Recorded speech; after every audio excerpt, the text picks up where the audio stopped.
আজকে শেয়ার করব খুব পরিচিত একটা নিরামিষ রান্না, পটল পোস্ত। নিরামিষ রান্নার মধ্যে যে সকল রান্না আমাদের বাড়িতে নিরামিষের দিন হয়ে থাকে সেটা হচ্ছে এই পটল পোস্ত। এছাড়া পটল পোস্ত রান্নার আরেকটা বিশেষত্ব হচ্ছে, যারা খুব বেশি রান্নায় স্টেপ ফলো করতে পছন্দ করেন না, মূলত তাদের কাছে এই রান্নাটি আরও বেশি উপভোগ্য মনে হবে। আমি এখানে কচি ও সবুজ থেকে বেশ কিছু পটল নিয়ে নিয়েছি। পটল পোস্ত রান্নাটি বেশ নরম ও তুলতুলে হয়, তার জন্য আপনাকে পটলটাকে পুরো খোসা ছাড়াতে হবে।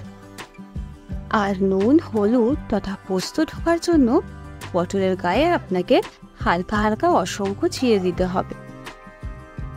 পটল পোস্ত অনেকেই শুধুমাত্র পোস্ত দিয়ে করে থাকেন, কিন্তু আমি এর স্বাদ ও গুণমান বাড়ানোর জন্য 2 চামচ পোস্তর সঙ্গে 1 চামচ তিল আর 1 চামচ চারমগজ দিয়েছি। আর ফোড়নে আমি ব্যবহার করব কালো জিরা আর শুকনো লঙ্কা। পটলটাকে খুব ভালো করে নুন হলুদ মাখিয়ে কড়াইতে বেশ ভালো মানের তেল গরম করে পটলগুলোকে ভেজে নিতে হবে।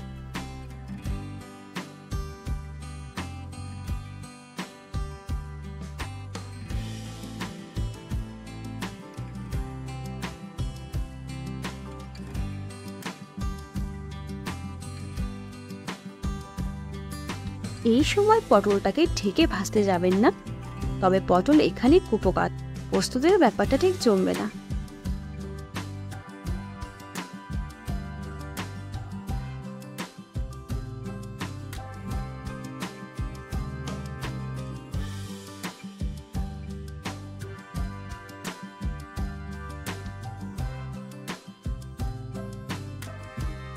পোস্ত, চারমগজ ও তিলের মিশ্রণটা আমাদের সম্পূর্ণ হয়েছে। আপনি যদি ঝাল পছন্দ করেন তাহলে এর মধ্যে 2 থেকে 3টে কাঁচা লঙ্কা মিক্স করতে পারেন।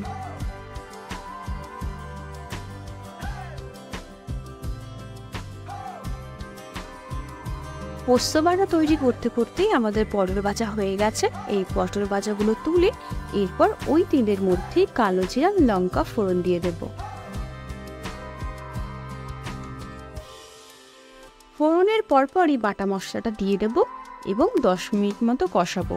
আর কষাতে কষাতেই এর মধ্যে আমি দিচ্ছি স্বাদ মতো নুন আর হলুদ।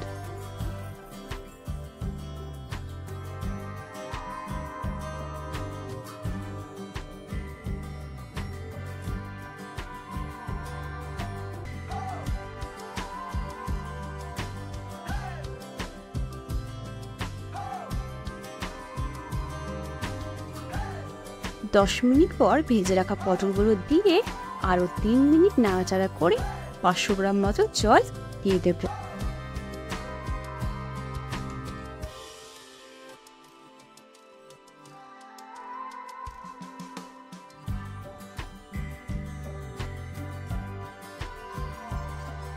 পটল পোস্ত সহজেই গা মাখা হয়, তাই 500 থেকে 600 গ্রামের বেশি জলের প্রয়োজন নেই।